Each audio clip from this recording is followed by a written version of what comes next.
Hi guys, it's Ellie and welcome back to my channel. In today's video, I am talking about my top 10 money management tips. I know that I'm pretty young probably to be giving such advice, but don't take it as advice, I guess. Take it as my experience so far. I started working when I was 15 years old and on and off till 17, 18. But for the past 3 years, I've been working almost consistently. I've tried my hand at a number of things. I have made some money and I'm quite happy with the amount I make for my age. It's nothing extravagant. A lot of you ask in the comment section about what kind of money I make. Honestly, since I'm a YouTuber and also a freelancer, it really depends on the month. There are months when I make like a minimum of 10 to 15,000 and there are months where I make like almost 5-6 times that amount or even more sometimes.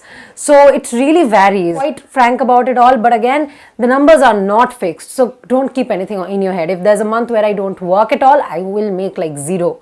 So that is something that I wanted to clear before I go into this video. But the thing is, I save my money a lot and I am quite proud of that. That's my number one tip about managing money. Save as much as you can. I have seen this tendency in a lot of my friends. The moment they start making some money, mostly my friends do tuitions and all, so they make like 2,000-3,000 per month on an average, and they spend it all on food. And I don't judge them for that. Like, I try not to judge them for that. But the thing is, if you're young and you're making money, the first thing you should do is save it and invest it, which is my next tip. Okay, after you save the money, invest that money somewhere, because just saving is not enough. After 5-10 years, inflation is going to lower the value of the money. So you should learn what investing is. I personally learned about investing when I turned about almost 19. So it's been almost a couple of years since I am into investing, and 1 year since I started doing it very actively. I took my time in learning about FDs, shares, what are PPFs, and a lot of adult things. Okay, when I meet friends now and I start talking about all this stuff, they don't even relate and I feel so awkward about it. But the thing is, I am quite happy with the fact that I know what investing is, I know what shares are, and I would attribute this to the connections that I've made, which is my third tip. Ask a lot of questions to people older than you, wiser than you about investments, and make sure you know them well before you take the advice. I have a lot of elderly relatives who are ready to give you any sort of financial advice you need, but they are themselves terrible at finances, and we know this because we are in the same family, so we hear about things. But they are the people who are always ready to give you financial advice, whereas they are themselves bad with money. So that's not the kind of person you should take advice from. The kind of people I took advice from were 25, 26 to 30-year-old people who were friends with me, whom I became friends with via the internet, and then I learned a lot about them. I became friends with them for over a year almost before I took some financial advice from them. These are the connections which actually helped me understand what money is, what my relationship with money should be, and I'm quite proud of the fact that I was able to meet these people thanks to my YouTube channel. Most of them are themselves very successful in their fields, and I am glad that they have given me advice, because I am pretty sure that alone I probably wouldn't have known much. The next advice will be to read a lot of books about finances. I can't tell you how much books can change your view on finances. Some books that I'll highly suggest is Total Money Makeover by Dave Ramsey, Tony Robbins' Money book. I forgot the exact title, I'll leave it here. There are a lot of books about money and being a millionaire on Storytel that I absolutely loved.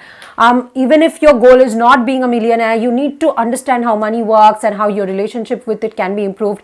And these books will help you a lot. They have helped me a lot in changing my perspective on money. By the way, if you want to listen to any of these audiobooks on Storytel, my link storytel.com/Ellie will give you a 30-day free trial of all the audiobooks. So you can access all of them, listen to as many of them as you want to within 30 days. After which it is like $2.99 per month, which is extremely affordable and the cheapest subscription available for the largest number of books. So coming back to reading book, my relationship with money was not good. Okay, since I am from a middle class family, most of us, if you are also from a middle class family, you'll know we have a very negative relationship with money. When we talk about money, we talk about how we don't have enough of it, or how this particular relative has a lot of it but doesn't spend it on us, how this particular relative is taking a loan and they are in a very bad place financially, and now we have to worry about should we help them or should we not. So we build a very negative relationship with money from the very beginning. And it's not our fault, okay? Our parents did that, their parents did that, and we never have a proper conversation about money. At least in our family, we never did. And most of the people that I mixed with in my age, okay, they also say the same thing, that they know nothing about the finances of their family, and most of them only find it out in a very tragic situation like the passing away of one parent. So that should definitely not be the relationship you should be building with money. After turning 18, I think I read this book called FU Money, which totally changed my view on money. I'll highly suggest it. It's probably available for free, because I remember it was available for free at that point of time. So if you want to, you can read this book. Totally going to change your perspective on how to work hard to make money. So I highly suggest reading books, because if I had not read these books, I would probably still have a negative relationship with money. Right now, I am pretty satisfied with the money I make and the money I am saving, and the fact that I live very frugally. The next tip will be to make a budget. I can't tell you how much I emphasized on making a budget. I'll leave you on the screen my budget of 2018 starting. So that's like 2 years ago, and I used to make like I think 3,000 per month back then, which is like very low for what I make now, but I was still very diligent with my budgeting process. Right now I actually make more than that, and I spend less than what I used to spend, and I'm quite happy about that. But budgeting helps you a lot in understanding what you're doing with your money. The thing is, you are going to spend money every month, but when you make a budget in the beginning of the month, no, you are sure that you're going to stick to it, at least try to stick to it and know where the money is going, instead of at the end of the month you just sit down and realize, oh, that's where all the money went. So planning helps you a lot in being proactively conscious about what you are doing with money, and that has helped me a lot to save a lot of money as well. So my next tip will be to take challenges. This month I am taking a challenge of saving 99% of my income, which means that I'll be spending a lot less money than I usually do. Also, I am going on dates this month, but I am keeping my costs to a minimum, because most of the time when I go on dates, I am just having tea at a street side stall, which I absolutely love, with some beautiful biscuits, which I also loved a lot. By the way, how many of you guys love having street side tea? Give me a show of hands in the comment section below, or just tell me. It's a beautiful feeling, and I love those 2 rupee biscuits you get at those shops. They are so yummy, like the best biscuits that I've ever had. Next tip will be something that I learned from all my seniors who are good with money, and that is to build an emergency fund. An emergency fund is like 3 to 6 months of your monthly salary or income. Just save it aside and put it in some investment that can be easily broken. My senior suggested FDs, and I built my emergency fund last year. I'm quite happy with the amount that I have in my emergency fund. I really want to sort of triple or 5 times it this year, because I want to keep as much emergency fund as I can at the side, because see, my work is extremely variable.